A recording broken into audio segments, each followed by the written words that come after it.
Naging Filipino citizen itong isang Chinese national na si Lee Duan Wang dahil inapprove ng buong Senado except for one ang kanyang application para maging naturalized Filipino. Ngayon tignan nga natin kung ano ba yung problema dito at bakit tingin ko hindi dapat ginawang Filipino citizen itong taong to. Unang-una, pag tinignan mo kung sino itong si Lee Duan Wang, apparently, medyo mukhang marami siyang koneksyon sa mga pogos at mga illegal activities. Although wala pang kaso against him or wala naman nakikita ng mga illegal siyang ginagawa. Fair point. At yun yung pinaglalaban ni Senator Tolentino kung bakit niya na-sponsor itong taong to para maging Filipino citizen. Ngayon, tignan natin yung mga iba't ibang mga punto na ni-raise ni Senator Hontiveros at tignan mo nga sa sarili mo kung ikaw ba papayagan mo maging Filipino citizen itong Chinese national na to o hindi.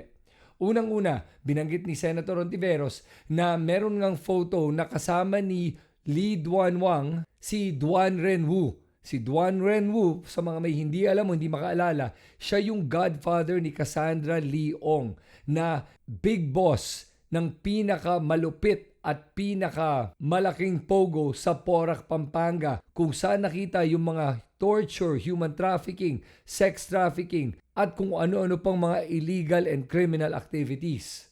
Ngayon may point naman si Senator Tolentino. Sabi naman niya maraming nagpapapicture sa maraming tao, maraming events. Hindi ibig sabihin na magkakilala sila. At tama naman yon kasi kahit naman sinong mga senador, marami nagpapapicture sa kanila at mali ba nila kung maging criminal pala yung kapicture nila tapos gagawin, ililink sa kanila. Makes sense. Pag tinignan mo yung puntong yan, isolated, walang problema. Pero idagdag mo itong mga iba't ibang mga bagay pa. Nung nag-apply siya for naturalization, hindi niya binanggit na may ginagamit pala siyang alias na Marco Ong. At yung Marco Ong na pangalan na ginagamit niya ay sinasabi niya doon ay Filipino citizen siya. At itong Marco Ong na to ay isang incorporator nung isang kumpanya called the Avia International Club. At sa akin kung may isang tao na nag-a-apply for citizenship in the Philippines, dapat talaga lahat ng impormasyon na binibigay nila ay tama. At pag may isang mali doon, automatically denied dapat yan. Ganun nga nakalagay sa karamihan ng mga government forms eh. Pag may mali kang binigay na informasyon o nagsinungaling ka sa isang informasyon o kaya may inumit ka na informasyon na importante, rejected na agad yung application mo. Kaya nakapagtataka dito na hindi niya binanggit yung pagpapatakbo niya ng isang junket operation. Ngayon, sinabi naman ni Senator Tolentino na wala naman daw masama sa junket operations dahil legal naman daw yan. At ang ginagawa daw ng isang junket ay para silang tour group na nagdadala ng mga high rollers sa isang bansa para makapagsugal sila sa bansang to.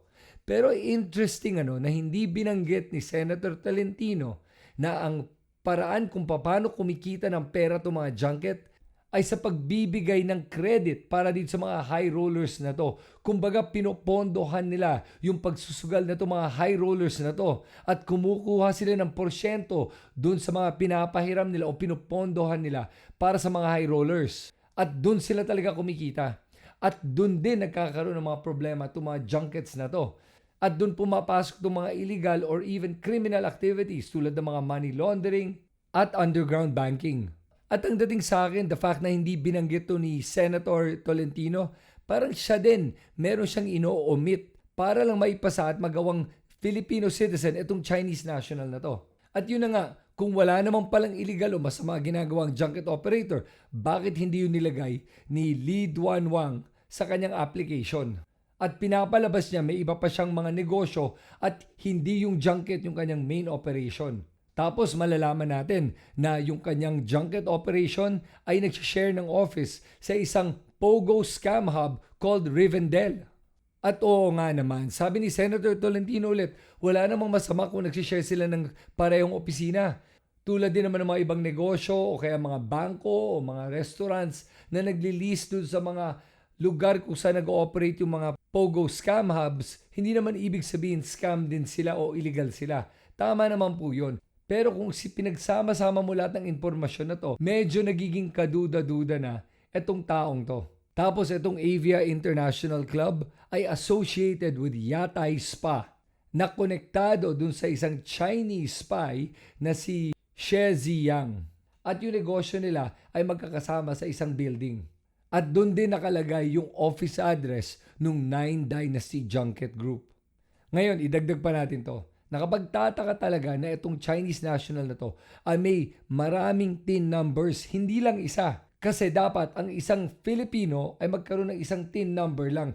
Bakit siya meron more than one TIN number? That's already fraudulent in that case. To begin with, he shouldn't even have a TIN number dahil hindi siya Filipino citizen. And apparently, ito si Lee Duan Wang ay may association siya with the Philippine Xinjiang UC Association. Ito ay isang front for the Chinese Communist Party. Ngayon, pag tinignan mo lahat ng mga impormasyon na ito na pa isa-isa, parang wala namang problema. Ang problema ay pag pinagsama mo na lahat yan, yung kanyang pagkakaroon ng isang Filipino name na nakalagay doon na Filipino citizen na siya, tapos hindi niya ni-report yan na isa siyang incorporator ng isang kumpanya called the Avia Club na may parehong office address sa Yatay Spa na pagmamay-ari ng isang Chinese spy. Tapos doon din yung address nung Nine Dynasty Junket Group na pagmamay-ari din ni Lee Duan Wang na hindi din niya binanggit. Na nagsishare din ng office sa isang Pogo scam hub called Rivendell at nakita din siya with the godfather of Cassandra Leong at yung big boss ng Porac sa Pogo, Pampanga during the launch of Nine Dynasty Casinos. Medyo nakakabahala na talaga to. At bakit ba gusto niya makakuha ng Filipino citizenship? At nasan ba yung kanyang loyalties? At meron ba siyang magagawang makakabuti para sa ating bansa sa kanyang pagiging Filipino citizen? Sa akin lang, para sa ating mga senador, sana naman err on the side of caution. Yun lang yun. Kasi nakita mo na nga na maraming red flags. Bakit lahat ng mga senador unanimously approve the citizenship of one person? Kahit na nga maraming problema yung kanyang application. Marami na nga siyang inumit at marami pa siyang mga associations na kaduda-duda talaga. Ano bang meron na itong Lee Duan Wang na parang ang bilis bigyan ng isang Filipino citizenship? At todo depensa pa itong Senator Tolentino na to na mabigay itong citizenship ng taong to. At sa dami-dami ng problema at kailangan na ipasa ng mga batas, yan talagang pinag-abalahan ng ating mga senador. I think may mga mas deserving pa maging Filipino citizen kumpara sa taong to.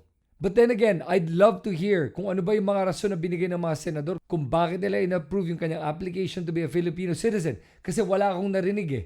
Kaya I'm basing it only on what I've seen online at kung ano yung mga binanggit dito sa article na to at mga binanggit ni Senator Hontiveros. At sa kasong to, agree ako kay Senator Hontiveros at nagpapasalamat ako sa kanya na binabantayan pa niya ang ating bansa kahit na nag-iisa na lang siya. Kayo, ano sa tingin nyo? Agree ba kayo na pinayagan ating mga senador na maging Filipino citizen itong Chinese national na to kahit na kaduda-duda na yung kanyang application?